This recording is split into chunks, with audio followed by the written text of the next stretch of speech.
We're going to start backwards. Yeah. You're on holidays, you're in New Zealand, Mm-hmm. and you are the owner of a Vision Personal Training Studio Certainly am. in one of the most unique and gorgeous parts of the world called Penrith, Yeah. the western suburbs it of is great, Sydney yeah. in Australia. Okay, so your name is, Chris what last name? Gross. As in large. Yes. Yeah, you are. You're a large guy. That's good. We have a lot of students who their family, their friends, the people in their life say, you can't do it, it's not possible, you're not smart enough, you don't have enough money, you're from the wrong suburb, it can't be done. And here you stand after 5 months of opening your first studio, Yeah. and you're on 2 weeks holiday in New Zealand. Yeah, it's pretty cool. Meet Chris. Yeah. How does that happen? I think it just comes from a determination of wanting to just make things happen. I think I'm too scared of it at falling to pieces to let any stone unturned as such. All right, did you have all the people in your life say, yes, you can do it, it's going to be easy, you're really smart? I probably didn't have anyone say that. I probably had 1 or 2 really solid people, maybe 3. Do you have any of the opposite, who people who said you couldn't do it? Yeah, I had a lot, and some of them are super close to me. That was the hardest part, and I think defining whether or not I was doing the right thing, because those people that are really, really close to me were saying, hey, you're an idiot. This is So that you're an idiot because you couldn't be successful in the fitness profession, or nobody can be successful in the fitness profession, or... Column A, column B, probably. Yeah. My limitations would sort of halt me from being successful. I've never jumped into a business, so I've got no idea what I'm doing, were probably the things that were getting thrown around. Were you scared that you didn't know what you were doing? Yeah, I still am. Mm-hmm. And I think that's what drives me to keep going every day. I think if I wake up and I've got a new challenge, I think, great, it gives me tingles now to say, hey, look, I've just got to overcome it, and that's just it. Okay, you've got to... No one knows, unless we tell them. Yeah. You've got to... Vision Penrith. impairment. Yeah. If we go Penrith, people say you can't be successful in Penrith. Yeah. Have you got a university education? No. No. No business degree. 11. Okay, so great. So no business education. No. And not a particular family support where people said here's $100,000 or whatever. No. And you've got a degenerative vision challenge, which is ironic, by the way, because it's vision personal training that you have. It's real. Yeah. So tell us about your vision challenge. Yeah, look, I suppose it started 5 or 6 years ago, and it just I just remember one day trying to watch the score on the screen of the football, and covered one eye, uncovered it and realised that there was a difference in vision. Thought nothing of it, and it continued to get a bit worse as I was installing solar panels at the time. So Top job. yeah, mate, killing it. Loved it. I love the money. It was cool because I got to travel, but that was great. But that was a job where you just worked hard, went to the pub, slept. All right, let me rephrase. If you could choose between installing solar panels and being a fitness professional, which would you prefer? Oh well, I don't work at all. It's that simple.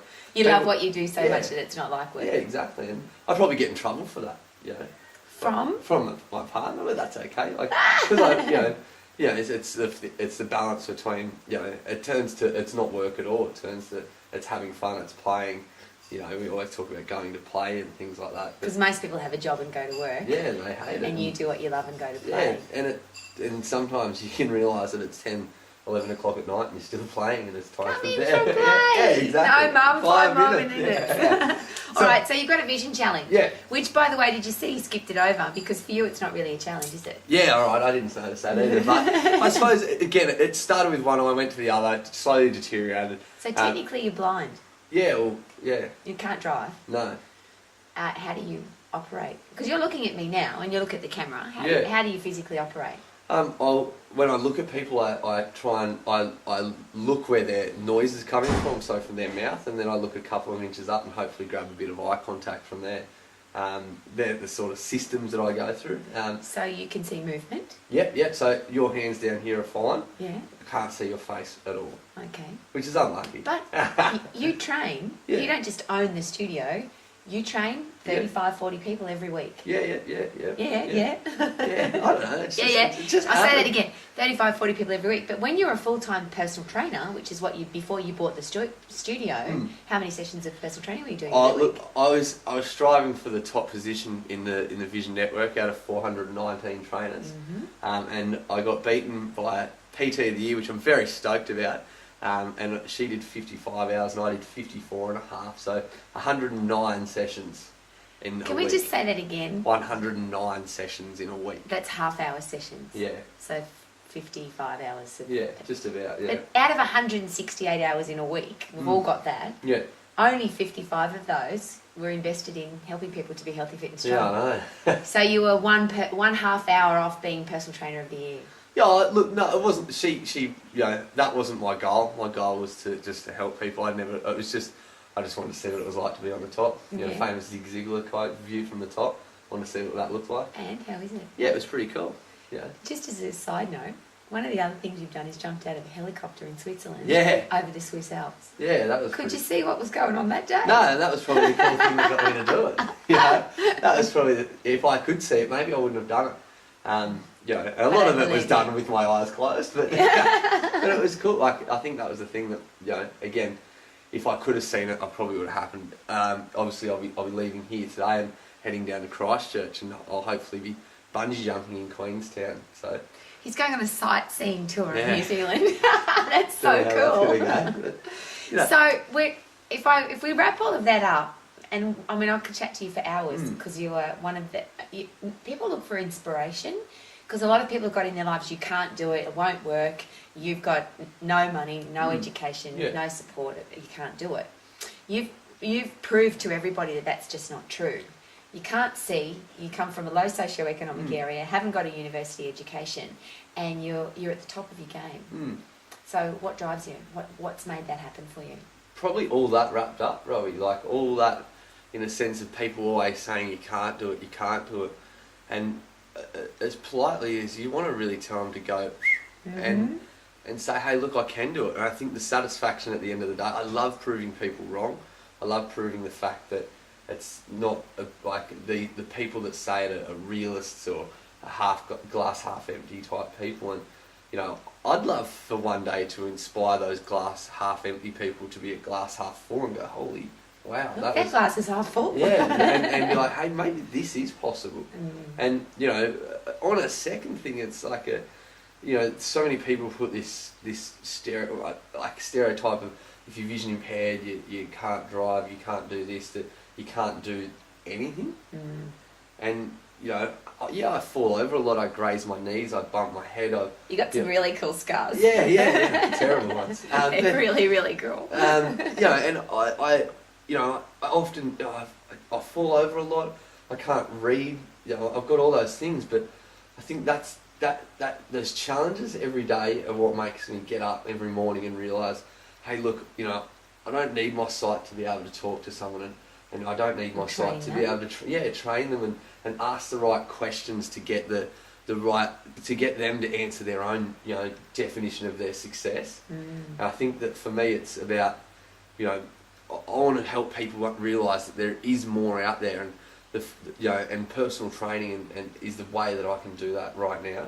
So for the people that are watching this, and there will be people who are sitting at home and they have got right now, this minute, their parents or their partner or the people that they trust in their life have said, you can't be a fitness professional, you have to have a real job, you have to go and earn safe, secure money, and you just can't do it, it's not possible. What would you say to them? I'd say to them, get a pen and get a bit of paper out and just write it down, what the direction you want to go, how you want to go about it, and don't worry about anyone else. Like, spend time with them, great. Like, I was just having a conversation with my partner. Spend time with them and you know, be present with them, but in your own mind have one goal and just go forward and go hard and don't stop, because if you've got that attitude, it'll work. 100% it will work. No one will get in your way, and if they do, just jump over them, go around them, go under them, go through them if you have to. Leaps and bounds to get what you want, and just like dig deep and just run hard. You know, I love my footy, and I always think of that. Like, if I can, you know, just dig deep and run hard, and don't give it a crap about anyone that's in the way. Just keep pushing, and you'll get there. Hey, you're gonna fall over. I fall over every day. I bump myself, I bump my knee, I bump my head. but it's those challenges that you face that will be like make you a lot stronger person. So just get up and have a crack and just go for it. I think that's just, I don't know. I get up every day and I just want to have a irony of your crack. story, because you technically didn't. Your life could have gone completely screwed to the opposite direction, because you had perhaps the wrong crowd and you grew up in a tough area. You had a tough upbringing, so you could have been a drug dealing criminal in jail. Yeah. Technically, yes. Yeah, oh yeah. There was that point there was a turning point when that was gonna happen. And you've shared with me personally that one of the best things that ever happened to you was that you lost your sight, because it turned your life around. Would that be fair? Yeah, 100%. Yeah. And isn't it interesting? A lot of people say that I'm so grateful for the tough stuff that's happened, because it's made my life better. Exactly. So rather than using it as an excuse, I can't because, it's about I can because. Yeah, and I've got this opportunity now that I've got this, this limitation. It makes it so much more significant once you've achieved that goal. And anybody that's feeling sorry for you?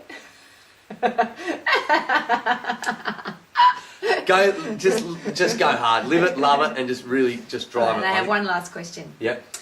A lot of people set goals, achieve them, and then stop. And for some people, that causes really serious challenges. They get depressed because they think they've reached their pinnacle of everythingness. Yeah. You've got some really big goals. What are they? Yeah. Look, on a short-term basis, I want to have I want to be training 200 people with doing 2.5 sessions a week. That's my goal at the moment to do. Yeah, at the studio. In my personal life, I want to be able to present.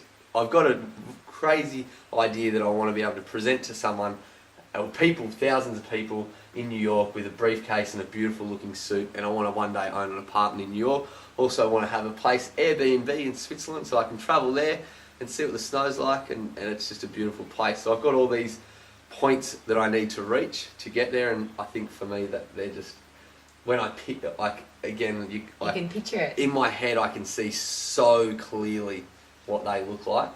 I think that's what makes the journey so cool. So you're excited about the future.